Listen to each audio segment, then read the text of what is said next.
Hi, welcome back to the show. I'm Jenny Newell. Keyport St. Lucie Beautiful recently held two very successful events. Christina Daigle is project coordinator, special projects coordinator with Public Works. You also oversee that Keyport St. Lucie Beautiful group. Can you tell us how those events turned out? It's my first time running through them. Overall, it was way more fun than I ever thought it would be as far as an event goes. And the first one was? First one was our Keyport St. Lucie Beautiful Appreciation Night that we hold every year at Met Stadium. Okay. Basically, what we try to do is bring awareness overall to the Keyport St. Lucie Beautiful division of the city, and then also we pair up with Treasure Coast Food Bank, and in that partnership we ask residents to come out to the game and provide 2 non-perishable items of food, and then that way they get a free ticket into the game. Oh, that's great. This year we got just about 1,600 pounds of food, which provides just over 1,300 meals for residents on the Treasure Coast, which is fantastic. Oh, that's wonderful. Were people very receptive coming out? Very happy to see you guys out there? People were coming out. They were bringing stacks and stacks of food, which I was excited about. I thought they would literally just bring those two items. Cans, yeah. And I mean, I remember a group of, I'd say maybe 20-year-olds. Each came with a huge case of just full of cans. They must have gone and bought it in bulk, and we filled 3 of the huge totes that the Treasure Coast Food Bank comes out with. That was pretty exciting to see them have to actually use the forklift to take that much food away. That's such a great partnership too.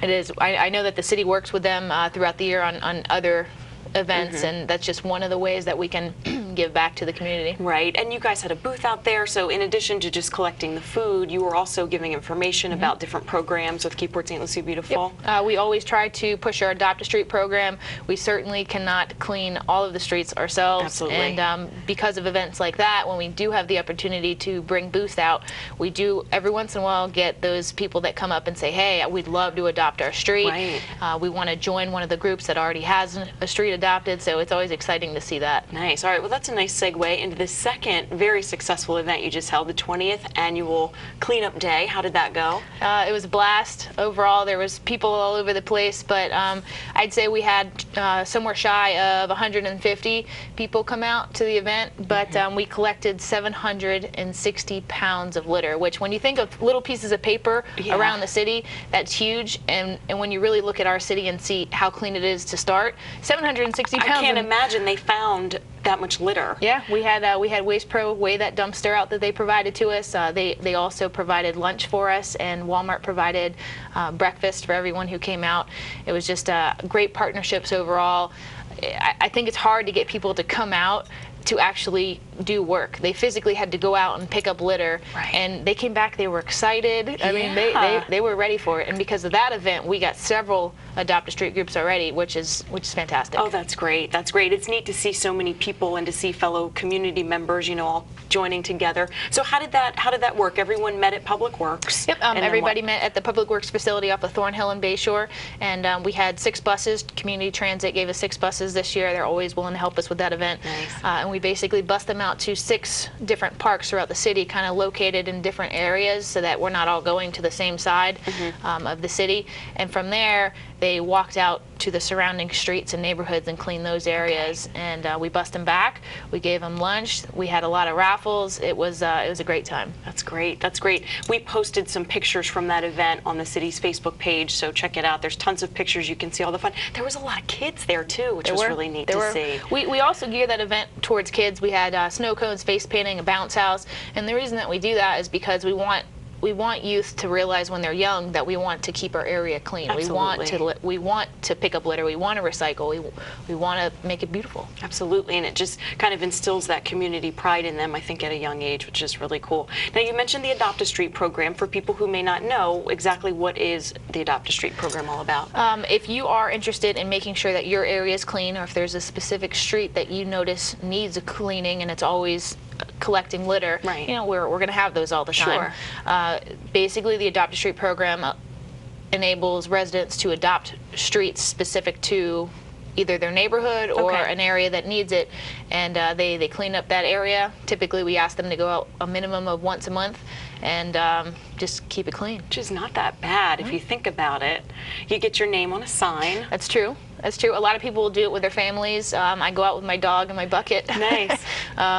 So basically, just overall trying to keep your area clean. And it can just be as easy as that. It can be just walking around the neighborhood while you're out there anyway. Absolutely. And picking it up. Absolutely. It's funny, we've talked about this before, but once you adopt a street, you become so sensitive to litter and you spot it. I mean, before you may have just driven past and not noticed it, but I think once you really adopt that street, you know, and you notice when your street is not clean. Yep. I go down the street and I'm like, litter, litter, litter, litter, litter. And it might just be something really, really small. But it's enough. You see it now. Absolutely, absolutely. That's a great program. And if anybody wants more information about the Adopt a Street program, who do they call? They can either call myself or Anne-Marie. Anne-Marie is our administrative assistant. She's fantastic. Her contact is 772-873-6312. Okay, perfect. And then you can always go on the city's website too. We've been really trying to push the e-newsletter. Yeah. It's a mouthful there. I know. Basically, just go to the city's website, and on the top right corner of the page, they can sign up for the e-newsletters throughout the city. There's different departments, and we just ask them to click on the departments that interest them. Hopefully, one of them is Keep Port St. Lucie Beautiful. Absolutely. And we just go from there. Absolutely. And you guys hold so many events throughout the year, but you also go to events and have booths and things set up. You'll be at the Hurricane Expo this year? We'll be at the Hurricane Expo, which is on June 6th. We're going to be out at the Civic Center, and as always, we have a booth there. We try to raise awareness. We try to encourage Adopt a Street groups to begin or to join other existing groups. Sure. So it'll be a good time. And you also have neat giveaways. Do you have pocket ashtrays this year? We do. Okay. We have two different choices. One is kind of like a cup. A lot of the newer vehicles don't have ashtrays anymore. Right. So that's easy to carry around with you. And then there's really small ones that are exactly what you said, pocket ashtrays that literally fit in your pocket, and that just encourages people, one, not to be throwing their ash on the ground, and then two, putting that cigarette in that ashtray and disposing of it properly. Absolutely. I know on cleanup day, a lot of people said, you know, they just see a lot of cigarette butts. And I think that's one of the biggest things. You see garbage and you see litter, but when you really, really look, and the people who are really looking are those Adopt a Street groups, when you really look, I would say that the majority of litter on the ground happens to be cigarette butts. Cigarette butts, and I've read a lot about this, just providing information and things for the website, and those cigarette butts, they just take forever to decompose. I mean, that's why you see them. They just, it's not like they just don't disintegrate. I mean, whatever they're made of, that material just takes a really long time to break down. So yeah, keep those up off the streets and definitely stop by. You can get those pocket ashtrays for free at your booth. Yep, well, we have them at all of our booths. If they're interested in getting them too, if they just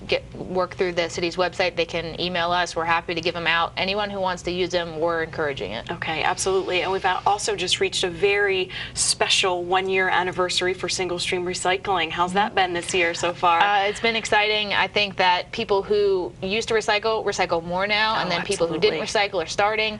I know that on St. Lucie County's website for single-stream recycling, they have a fantastic link to show you basically how that single-stream recycling facility works, and it's really, really neat. We had the opportunity to go and check it out. Yeah. And I really do recycle more now since I went there and realized, okay, this is exactly what we can recycle, what we can't recycle, how the machines work. Right. It's pretty exciting. And all of that information too on the single stream recycling card on the lid, it's all there too, but I just don't think people quite realize how much can go in there. I mean, I had an old skillet over the weekend. I thought, yeah, this is done. Oh, I can put it in the cart now. Yep. So anything like that, cookie sheets, can openers, anything metal that really comes out of the kitchen can also go in that cart now, so that's great. We're going to obviously have a big celebration and really put the numbers out. I mean, obviously there's been an increase in single-stream recycling. Absolutely. From the dual recycling to single-stream recycling, there's a huge increase.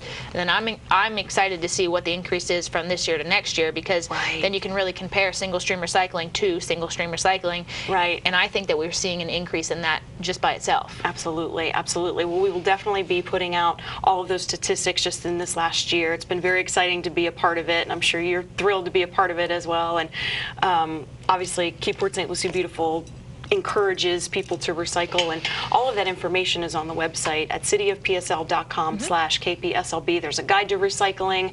There are some things that you just can't put in your recycling cart, so that's a nice resource to have there. It's just those bigger items. Explosives, fluorescent tubes. There's all kinds of stuff that just you can't, you know, but you can dispose of properly. So. And we do have our Household Hazardous Waste Day every October, so we can talk about that in the future as it approaches. And basically just overall, look forward to all the upcoming events. Absolutely, absolutely. Okay, so the next time we will see you is at the Hurricane Expo. June 6th. June 6th. Okay, so be sure to stop by the Civic Center and say hi to Christina. I'm sure you'll be there all day. Yep. All right, fantastic. Christina Daigle, Special Projects Coordinator with the Public Works Department and also Overseer of Keyport St. Lucie Beautiful. Thanks for stopping by. It was great. Thank you very much. All right, yeah, we'll see you next time. We'll be right back after these messages.